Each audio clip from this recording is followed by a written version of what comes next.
Assalamu alaikum guys and welcome back to the Aleph Podcast. Today I have with me a really special guest, Sohail Ajaz. And most of you probably don't know about him since he's not based in Pakistan, but he's based in London and I've collaborated with him. He's a vocalist, a songwriter, composer, and we've worked together on DA Method songs as well, and also his band Redhanded, which put out an album. Was it this year or last year? The album was this year, I think around March. Yeah, which was in production for several years. Goes back to the beginning of my early days of delving into becoming a We were music your producer. first guinea pigs. Yeah, exactly. They were my literal test subjects. Yeah, it worked out pretty well for both of us. So how is it being here? Welcome. Thanks. It's awesome, and thanks for having me on this. I think you usually have serious musicians on this podcast, so I feel special.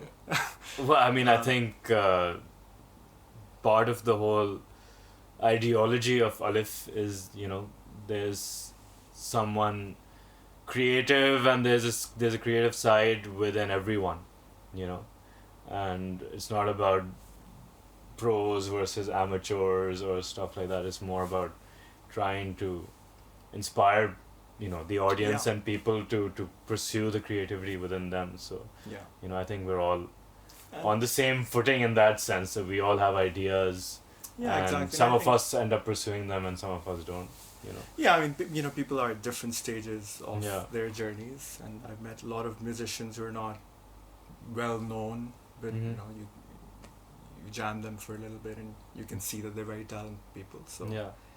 Uh, Plus, yeah. a lot of pros just become pros by the luck of the draw. Like, they get some break somewhere, which... Yeah, because Yeah. there's music, and then, like, if you're talking about music, Yeah. then, there's music, and then there's the music business, right? Right. It's two very different things. Bilkul.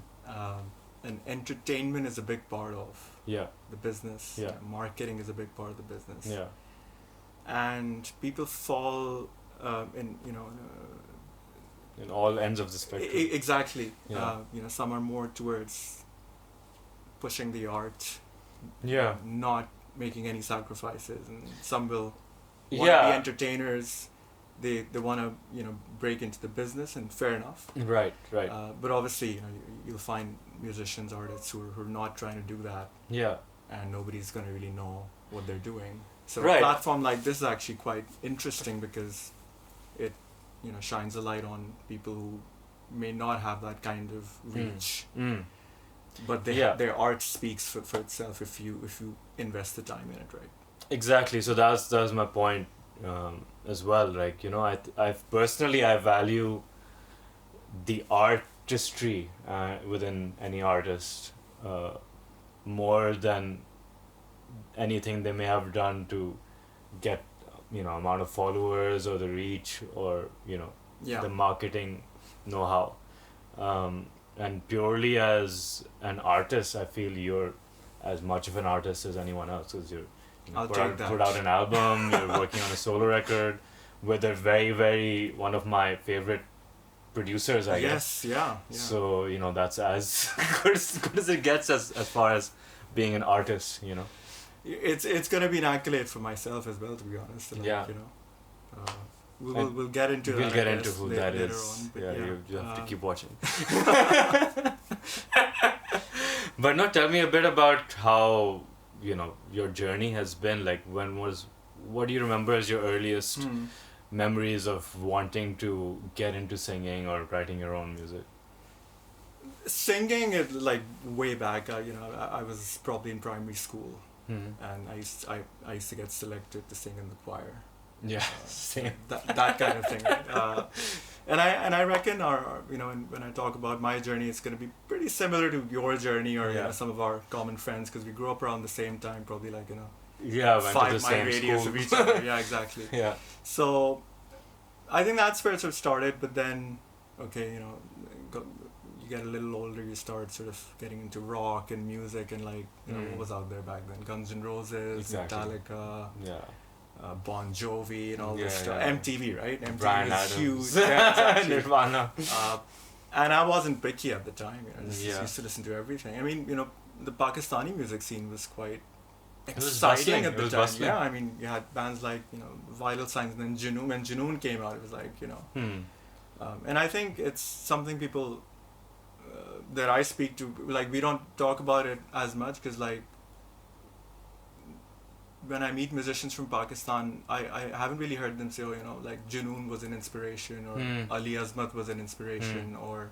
I think people shy away influence. from that Yeah. now. So I was actually thinking about this the other day because I think some Junoon was on, and I just thought, yeah, I mean, it's somebody like Ali Azmat. I don't think he's an influence, but I think he was definitely an inspiration because you know it felt like, you know, a kid from Karachi can get on that big stage. can front a rock band. You know, and just be rock and roll. So, yeah, he was very rock and roll. yeah, he was really rock and roll, and so, you know, it was that kind of. That's the still is, time I I guess. think. So when I think of when did I start, I think Yeah. it's, you know, O levels, A levels. That's when I think I start thinking about music as a hobby. I think I must have written my first few songs around that time as well. Was that with a local band or just on your own? It was with somebody who used to be quite well known in the music scene at the time. Yeah. Which was good, and yeah, so that's kind of where it started. That didn't go anywhere really. Must have jammed for like maybe a year or something on and off, and then I left. Yeah. Did you go straight to the UK after that? Yes, yeah. And then the UK was a completely different scene. I remember playing with bands in London. This is what 2004 to 6. So when what years you moved there? 4. 4, yeah. So you got straight into meeting musicians. So yeah, but when I got to the UK, I wanted to sort of keep music going. So back then they used to have like you must have used Gumtree. Yeah, of and course. these other sort of online websites where you could search for musicians or put up ads, and there used to be these ads. And the reason I said it's a very different scene was because like over there, I was going and like you had to like audition for a band to like join them. Yeah. And then you walk into this room and there's like, well, at the time I thought these guys are like serious, you know. Some of these guys have been on tours, some of these have, you know, these guys have put out albums. Yeah.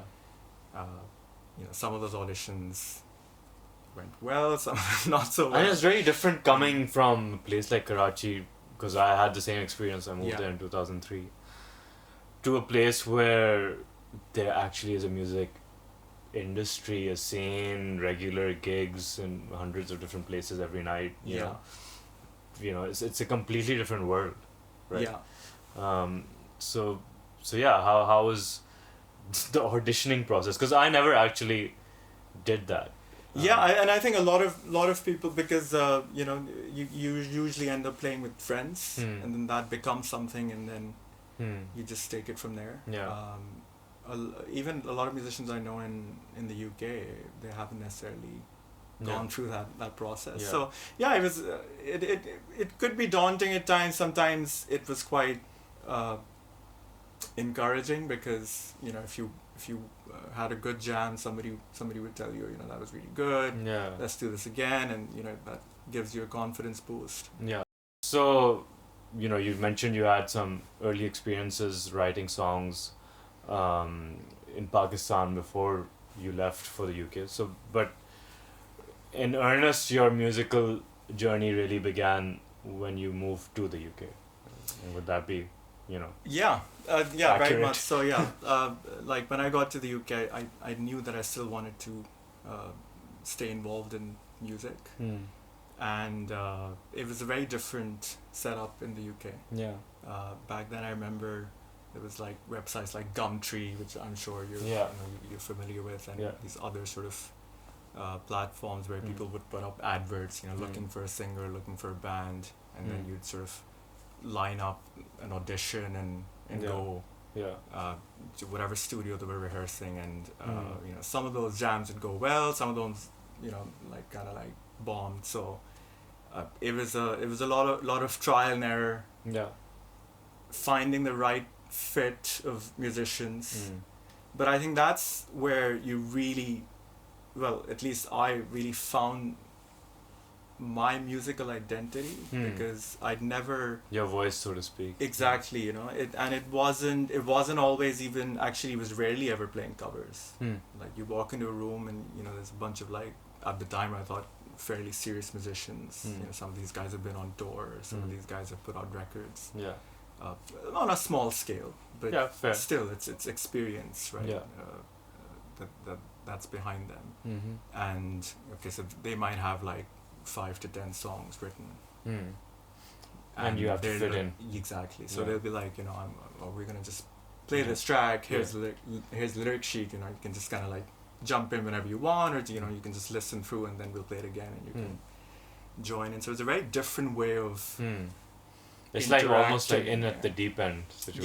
Yeah. And I wasn't really that good at the time, to be honest. So, but what that process did help with is actually, learning how to sing and how to work with people, different types of people, playing different kinds of music. I think I must have jammed with metal bands and rock bands and all sorts.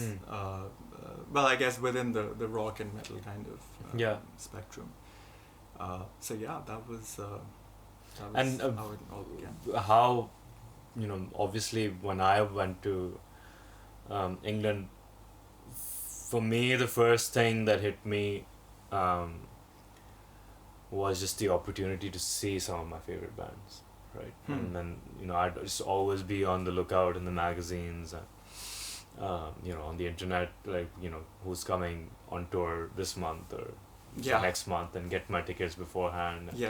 So initially I wasn't as much into looking for bands to play with or musicians to play with. I was just all about experiencing the bands that I wanted to see, and I'd been seriously listening to rock and metal in probably the 3-4 years preceding going to the UK, like very, very seriously listening, and going deep into the careers of Metallica and GNR, and then the Swedish bands, and all the melodic death metal scene and all of that.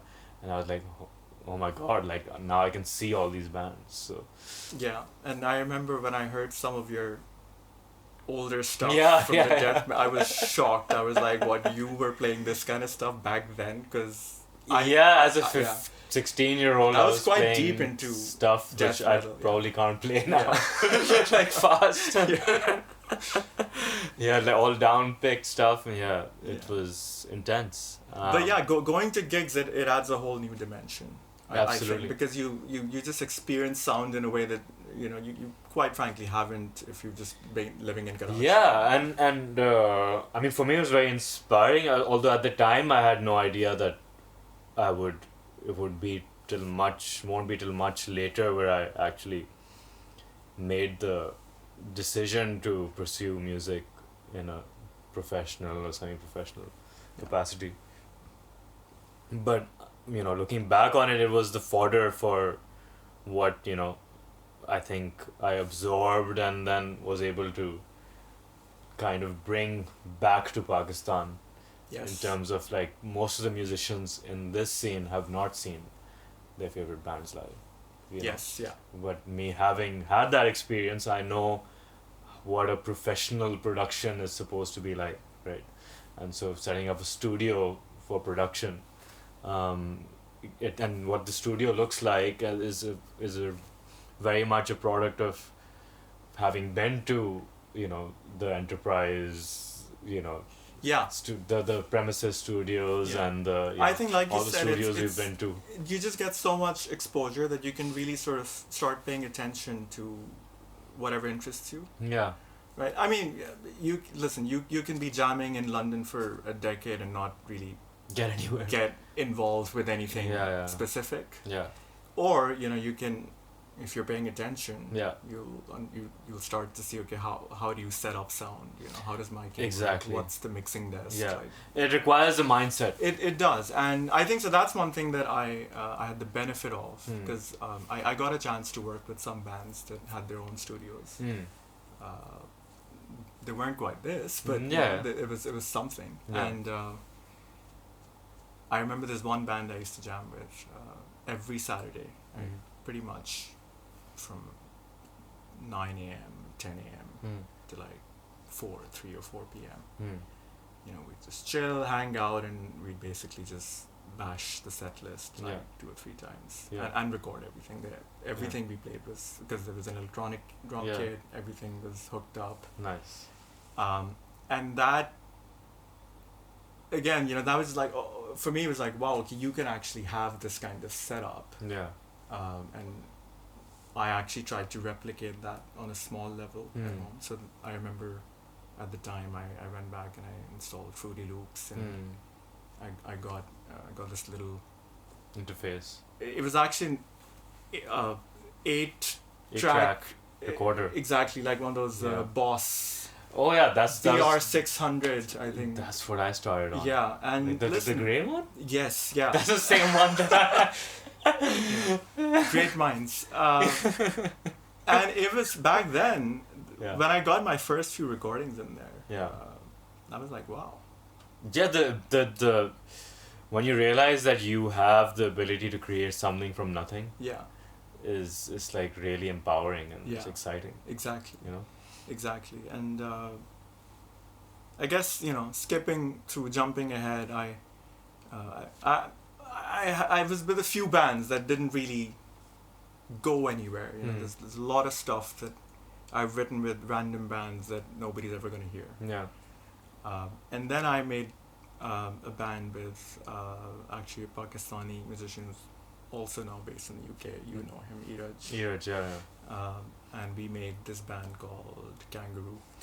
I remember Kangaroo. Yeah, and I think that was one of the key moments, I think, because we were doing some really interesting stuff. Yeah, it was like a hybrid of like grunge and prog and even maybe like, from what I remember, like funkier stuff as well. So because Iraj is quite diverse. Yeah. He used to get I used to be a bit more metal then, so I used to try and steer him towards like give me something chuggy and play the Jackson. And he's every now and then he's like, oh, here's a break, and it'll be like funky, but I think it had those different shades. Yeah. And we had fun with it. Yeah. So how did you meet? Because I remember I met Istvan. Yes.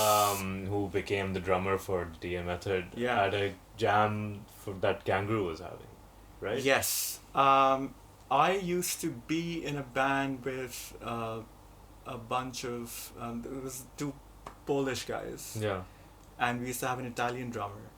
And so I auditioned for them, and they took me on, and then I think 3rd or 4th jam in, they were like, yeah, we need to fire this drummer. He's just sloppy.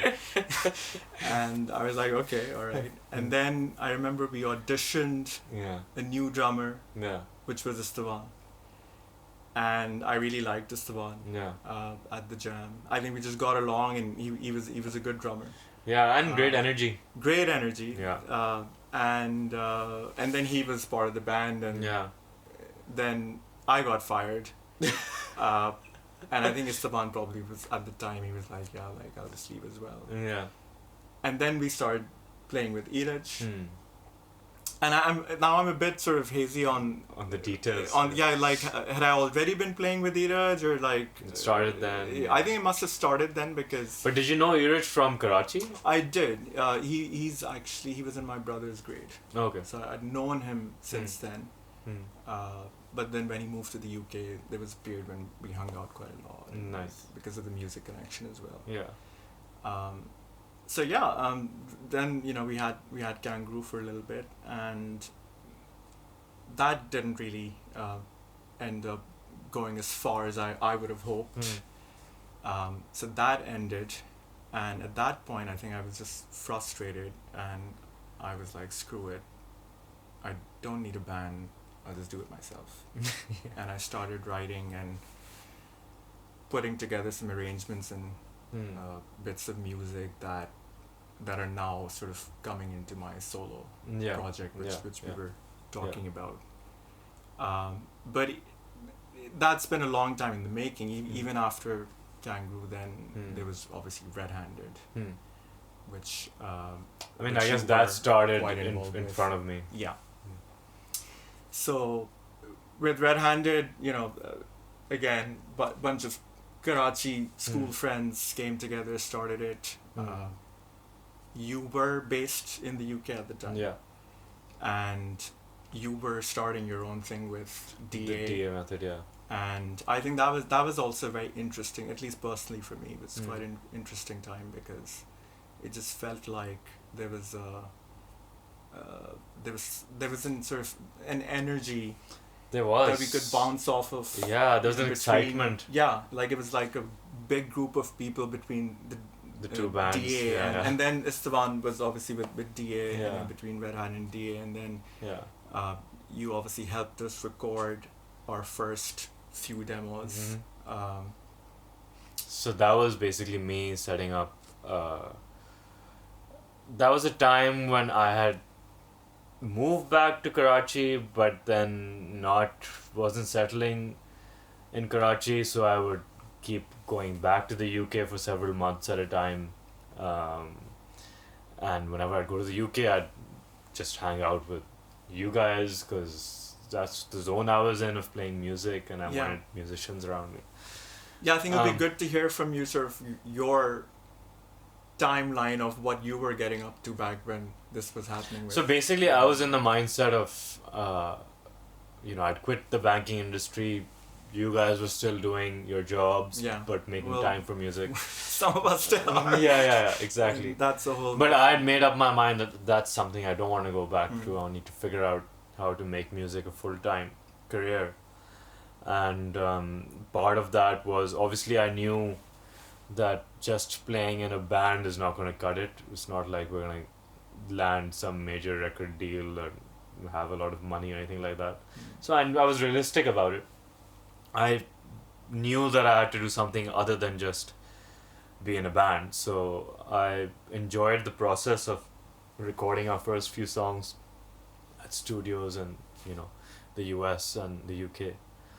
And I just at that point decided I wanted to become a music producer, and so I needed then a space to set up a studio. And in Karachi I was property hunting for spaces to convert into a studio, and literally for years, and I was not finding the right spot.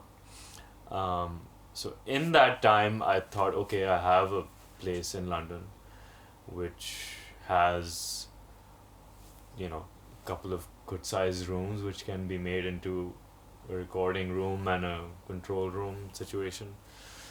And so I did this very, very basic kind of setup there. And then I needed a guinea pig kind of project, a band, and you guys were in the zone of, jamming and writing, composing. Yeah. So I think that's when I just called you guys over to start making and demos. I think by comparison, like the gear you had back then was more than what we needed to sort of get off the ground. Yeah, and it was a pretty good setup. Luckily, I managed to put together more than enough equipment to actually and do that. And you were studying I did engineering as well. One of those trips I signed up to this audio engineering course, which was just like a short bus ride from my apartment. Yeah. Honestly, I felt at that point that it was very intimidating. Like, there's just so much to learn about audio, and even though I was just kind of figuring it out as I go, I felt I needed some kind of teaching or guidance. In hindsight, I didn't learn too much in that course. Everything I pretty much learned is from doing it, but I think it just lowers the barrier. But it just helped me feel a bit more confident that okay, I know somewhat what I'm doing. Yeah. And I mean the other thing was just being able to put together your demos and you guys being happy with okay, this is sounding like a song or whatever, you know. That was the real confidence boost that I needed at that time. Yeah. You know. So it was a really fun time. Plus, I think sorry, what were you going to say? I was just gonna that was a really sort of interesting experience because maybe for you as well, but I'd never recorded demos like that, where you know we're just kind of like hanging out, spending a good chunk of the day together. Yeah. And we're not pushed for time or anything. We're just saying let's we try just this. Decided let's days try okay that. this day you're free after work or whatever, just exactly. come by. And you know, it's just kind of like throwing down ideas and seeing what sticks. Yeah. And again, you learn how to think about approaching songs, right? Yes, it was a real lesson in song composition and arrangement, I think. Yeah, exactly. So and then of course the Bruce thing happened. Yeah. I think that was the big moment for probably both of us in the sense that you know we both were listening to bands like Catatonia and Opeth for a while, right? And then I think Pineapple Thief was in there somewhere, but not maybe as such a big feature. But this Catatonia did this live EP, Sanctitude, live album actually, Sanctitude, and you were at that show. I was at that show, yes. Right, and Bruce Soord, who was a songwriter and singer of the Pineapple Thief, was subbing in for the second guitar spot in that show. Yes. And he produced or mixed the album for release. So that's when, as DA, we had finished our first album. We hadn't released it yet. We'd finished the production of it, mastered it, but wanted to release it with a launch show in Pakistan, so we were holding on to it. But we had rearranged a couple of the songs for an acoustic versions or whatever, and written a couple of other new ones as well. So we thought, okay, let's do another EP, an acoustic EP. That was the idea.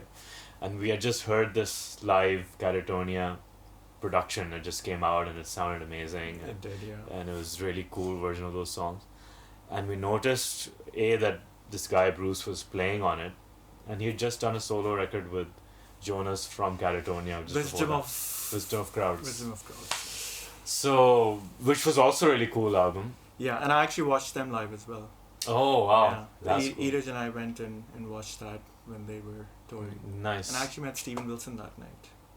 And in the crowd? He was just hanging outside. And I asked him, like, are you playing tonight? He was like, no, not tonight. He was just a very casual guy. I was like, just exactly. And I actually met Jonas then as well. Yeah. They're really like down to earth people. But that's what... Like, it wasn't just me. He was meeting, they were just outside and, you know, just shaking hands and just having... Yeah, so suddenly, like, you know, so we saw this Sanctitude, you know, production, and Talha, who was normally in the US, was in the UK, and we were hanging out. I think you were also hanging out with us, and we were like, you know, we had these songs, and we're like, Bruce was based in the UK, and we didn't think we could approach Steven Wilson. That would be our absolute dream producer. But we're like, we can approach this guy, like maybe he'll produce us. You know, and this is just a shot in the dark, and we sent him. I remember that. I think I was there when we sent him this email with these demos, and we got a response the same day. Like, you know, I'd love to produce, but not just 4 songs. Why don't you guys write an album? And that was like, you know, he literally threw down the gauntlet. Right. And then we had to like recruit, like, you and, you know, Talha went to writing songs, and I wrote a song, and it was just like full speed into, I think this was like April 2015, if I remember. And he said that he had the month of August free, and so we had literally whatever that is, 4 or 5 months to write the rest of the album. Yeah. And record it. And show up with tracks for him to mix. Yeah. Which and that was quite something. Quite actually. a task to do in that time. Oh, absolutely. And so and then when we showed up to Bruce's place in Yeovil, in Somerset, it just suddenly was so surreal. Like, this is a guy that we've been following his career, and now we're in his house, in his attic, and we're recording vocals. And he played Deliverance. And he was remixing one of our favorite ever albums, Opus Deliverance. He was doing a 5.1 mix and a stereo remix of that. And he had the individual tracks, and he just joked with us that you want like Michael's growls in your album. So it was completely surreal. And at that moment it was like, wow, like we've not done anything yet, but here we are, you know.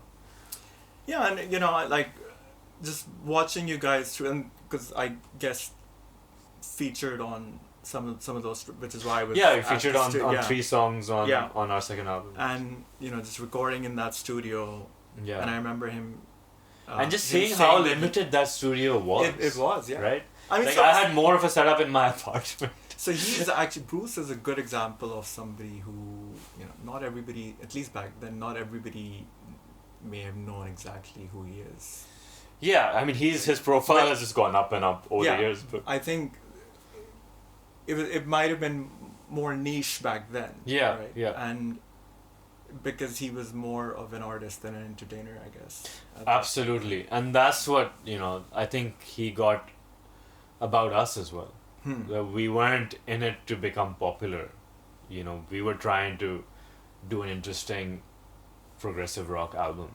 And, you know, he was... And what moments like that do is, like, they basically tell you that you can be small time. You can just be focused on, you know, what you want to create without getting too bogged down by, you know, the entertainment and the marketing and the PR and the budget behind it. But you can still work with serious musicians. You can still create a serious product. And just knowing that, I think, is one of the first steps to becoming what you might call a musician, I guess. You know, like I mean, a serious artist. You know. And just the way how he was really humble, you know, there was no air of that I've done it all or you guys don't know what you're doing or anything like that. It was just like, if there was anything that we didn't know, he was just kind of would guide us in the, you know, and push us in the right direction. And the other thing was, I learned a lot of mixing, just sitting on mix sessions with him. And for someone like that to be so open about, you know, there's no mix secrets, you know, there was no secret techniques or nothing. It was just like, this is what he's doing, and he was fine for me to watch every step of the way. And that really gave me a great push that, you know, this guy in a little attic, in a room half the size of this one, is producing albums that millions of people listen to. You know.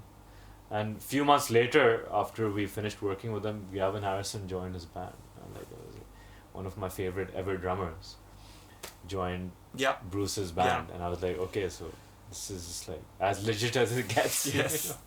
And Gavin still plays for Bruce, even though he's now sort of now back in both with, bands. Exactly. So that was a real turning point for me, especially in the sense of having that self-confidence that, you know, we can create art that has some critical value or something, you know, something that is pushing the genre or whatever niche that we're working in forward in any way. And the fact that he thought that our music was doing that, you know, adding with, whether it was the fact of having sitar and sarangi on some songs. I mean, some of those things he might have found very interesting himself as well, right? Exactly. The average Western band is so just having that reflected back to you, that what you're doing has some value, Yeah. even for someone who is so seasoned, was really a massive confidence boost.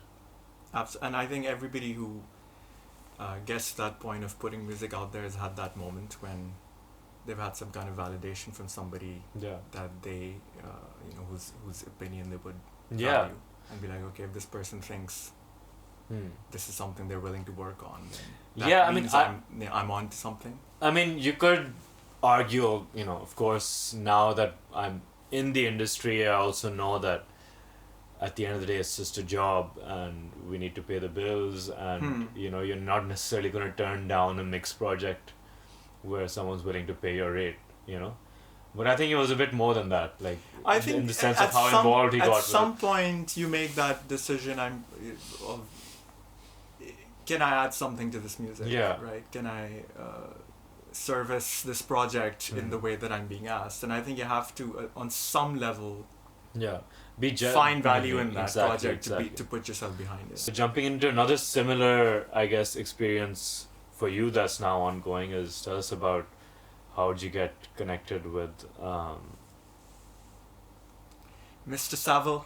Mr. Forrester Savell. Mr. Forrester Savell. So For those who don't know, Forrester Savell is a fantastic engineer, producer, mixer, mastering engineer from Australia that's worked with, among many other bands, but Carnival is one of the big bands, and he produced their album Sound Awake, which is considered as a benchmark progressive metal rock album of the last, decade or two. yeah, that's an interesting, and that's that sort of moment that you were describing with Steven Wilson. I guess it's that's this one for me, but it goes back to when we did the demos with you for Redhanded. Yeah. And then I think by that time you'd probably packed up anyway, by the time we were getting towards the end of our I'd fully of our moved, record, yeah. and Aleph had started basically. Exactly. And I remember I was really into some of the stuff that he'd worked on. I actually didn't know the team that well. Yeah. I wasn't very familiar with Forrester Savell, the name back then. In fact, we'd been to a Carnival gig where you didn't even know Carnival. you were at the really time. a big fan, and I wasn't that well versed with them. But there's another band actually called Floating Me, and they're an Australian band as well, and they're kind of like a super group. So the bass player, I think, is the bass player from Carnival. Okay. And some of the other guys are from some other sort of bands with like cult followings from Australia that I'm not very familiar with. But Floating Me, they did one record actually which I was really loving at the time, and I just kind of like checked the credits. So all the guys in Redhanded, we were kind of scouting for who we can work with. I think Faizan had even tried to sort of see if the producer for Royal Blood would, because they have like this big sound and they're very rock and roll. So we were kind of like going after who'd be willing to work with us. And so in the credits for Floating Me, I just saw two names. It was Forrester Savell, and then this other second credit was for Prasheen Naran, who was the engineer on that album. And I looked up both of them, and Prasheen actually had moved to the UK by that point. So I was like, okay, that's interesting. The guy's literally here.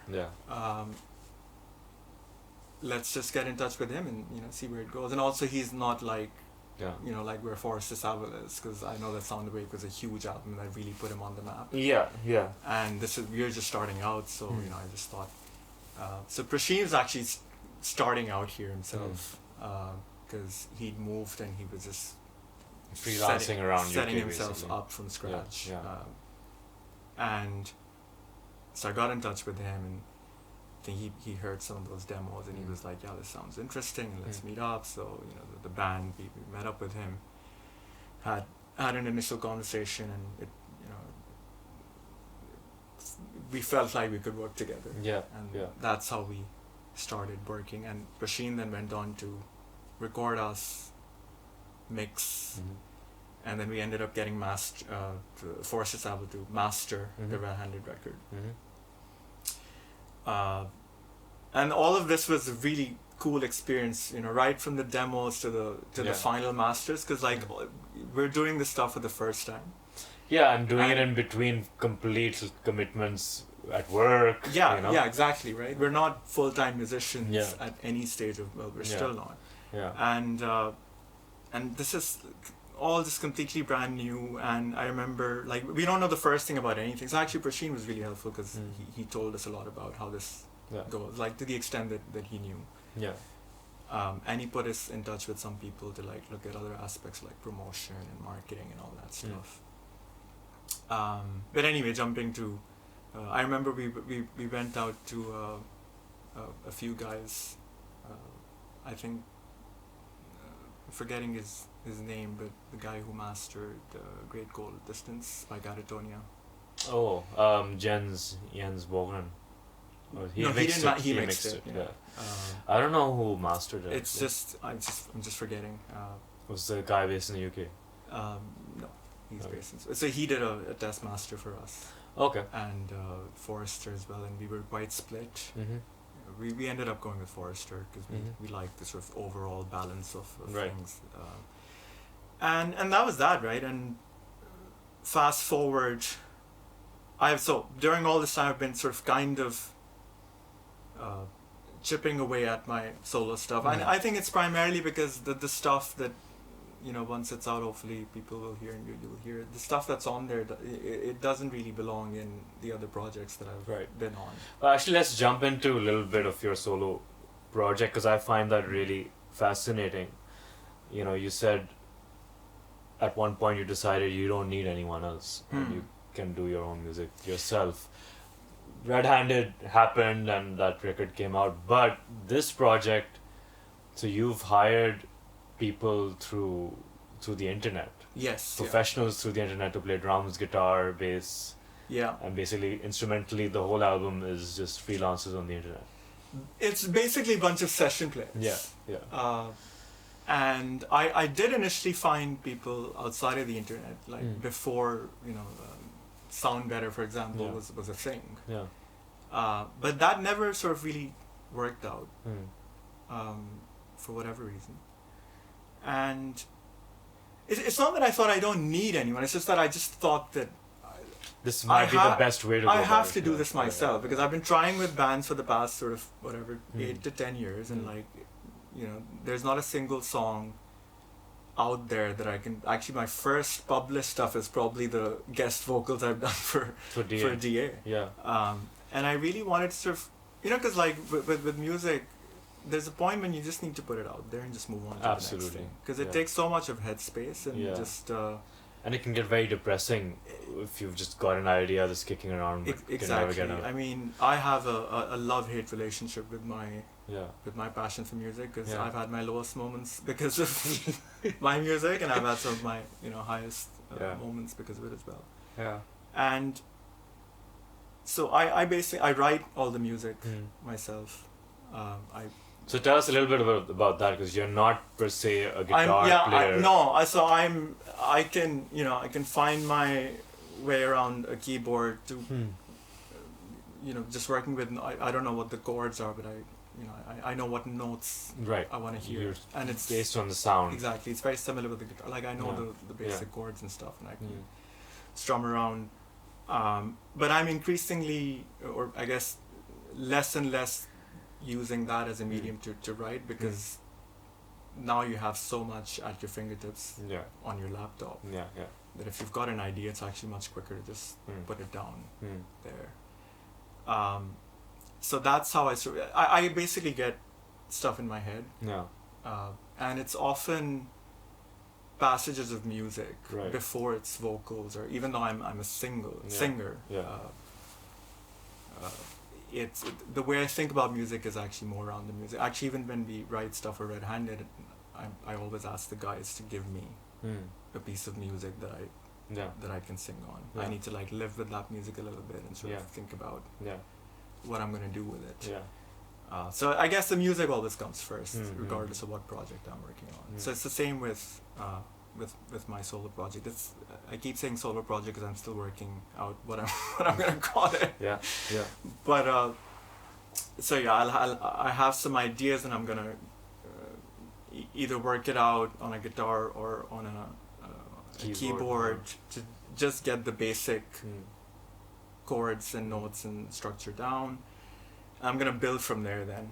In the DAW, I'm gonna add stuff. You have a lot of like guitar simulators and all sorts of stuff now. I lay down the drum tracks myself. Yeah. Like initially, now you have these smart sort of algorithm based in Logic, exactly. Back then when I started this, I used to do Fruity Loops and I had each to like note, exactly each hit. Yeah. Kick, hi-hat, it's annoying after a while. You're like, okay. And the goal is to get something down that when you hear back, you hear a song in there. Right. As long as, I mean, there's no production, there's nothing, but there's a song in there. You can hear it. If you've got to that stage, then at least for me, I'm like, okay, I can now take this forward. Right. So you got these demos together, and then you found people on Sound Better? Yes. Well, I tried elsewhere, like I said, and I just found like people, it's very hard to get commitment from people. Yeah. And I think Sound Better kind of like locks you in. Yeah. You ain't on gonna be both paid. sides, exactly. And there's so much talent on there. Like some of the guys I worked with are just phenomenal. Yeah, I heard one of your, exactly, and they bring, songs. Obviously, so the music is there, right? The riff is there, the beat is there. So it'll be like, okay, this is a double bass section in the drums, fine. But like, how is he gonna interpret it? Exactly, and okay, this is the jazzy bit. Yeah. The flair of the drummer and the tones from the guitar player. That's what I'm looking for when I'm working with a session player. Like, I want them to be masters of their craft, so that they can give me an optimal interpretation of what I'm giving them, right? And that's what that process is like. And not the first guitar player you come across on Sound Better is going to be the one for you. Actually, it took me quite a while, even on the platform. Requires some patience.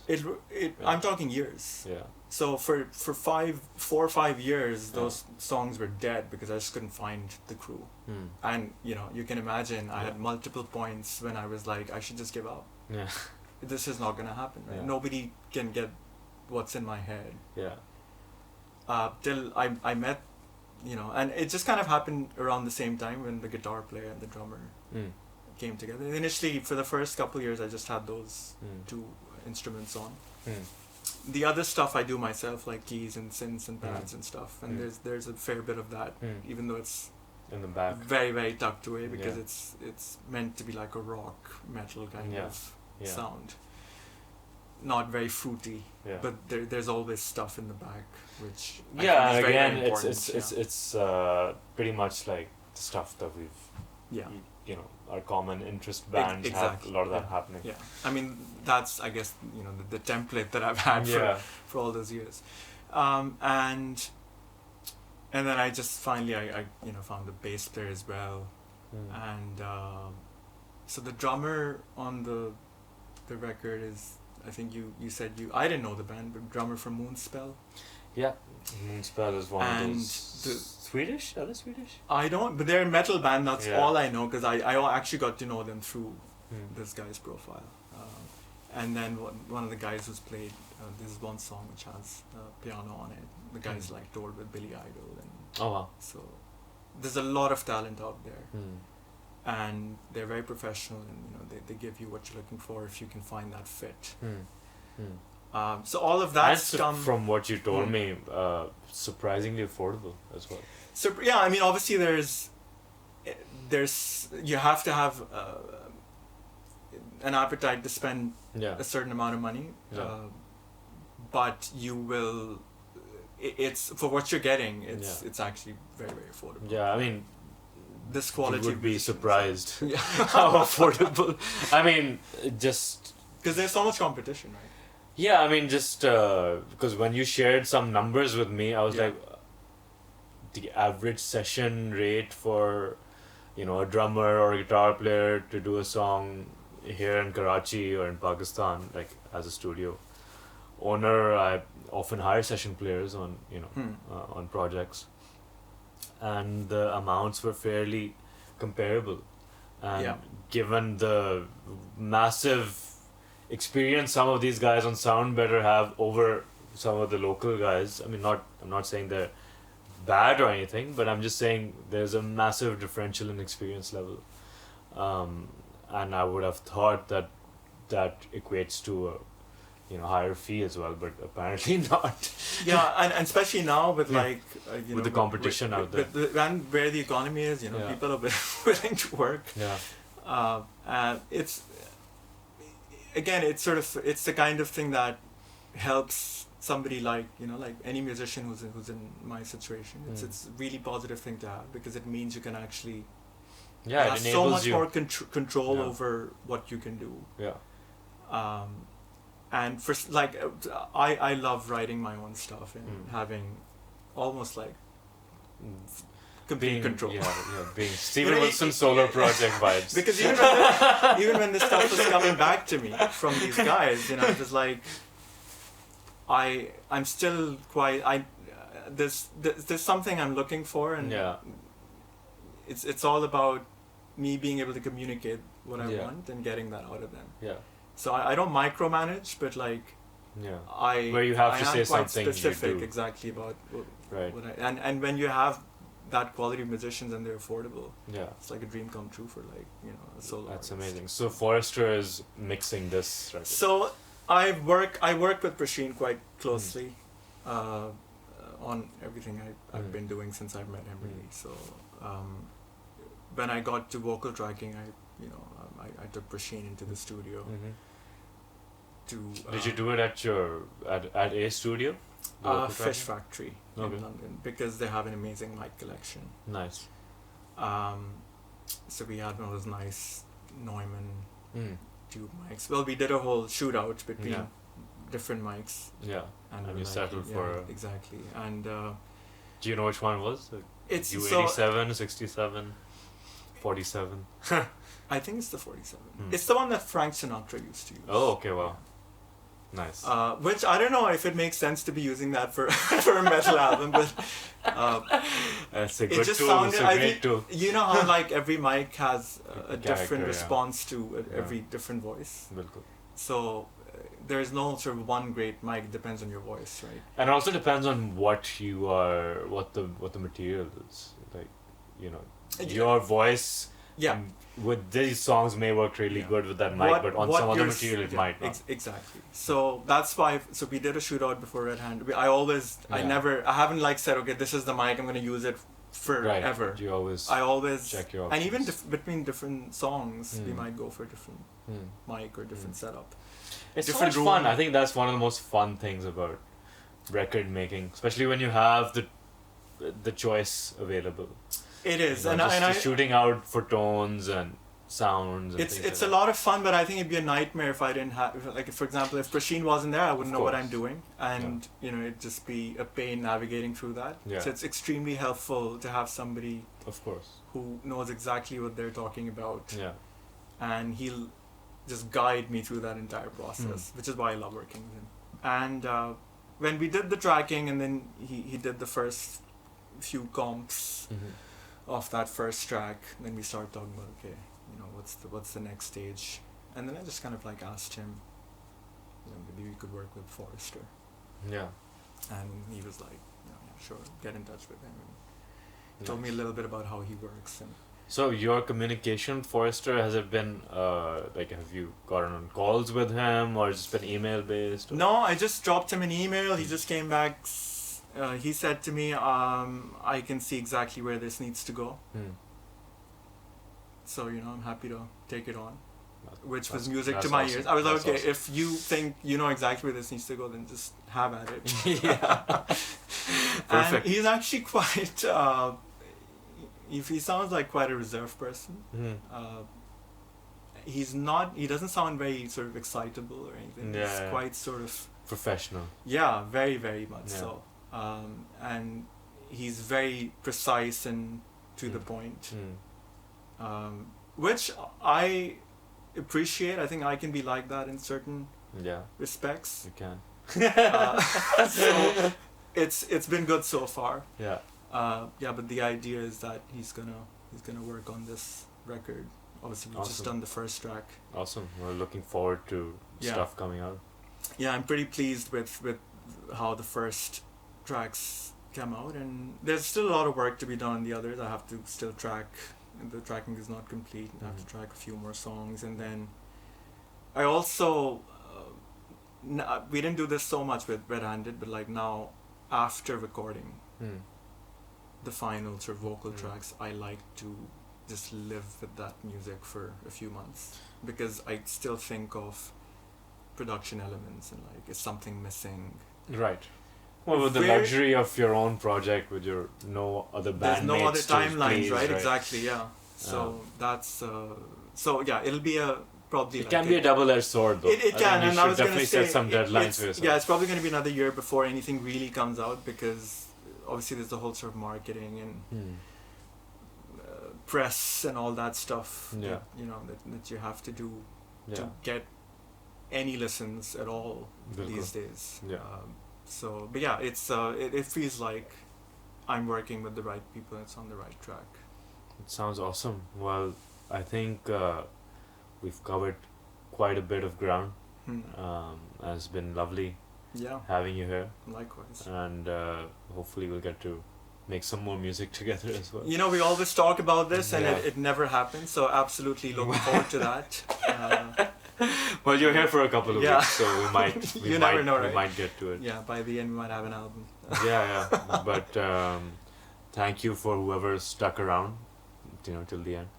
And please follow Sohail's band Redhanded, and whenever he decides a name for his solo project, we'll let you know, so you can check that out. You need to have the other Redhanded. It feels weird talking about Redhanded without the other guys, because we're always in it together. So you need to have like Faizan on this and absolutely. Whenever they come through, I will get them here for sure. But please subscribe to the channel, and we'll see you next time.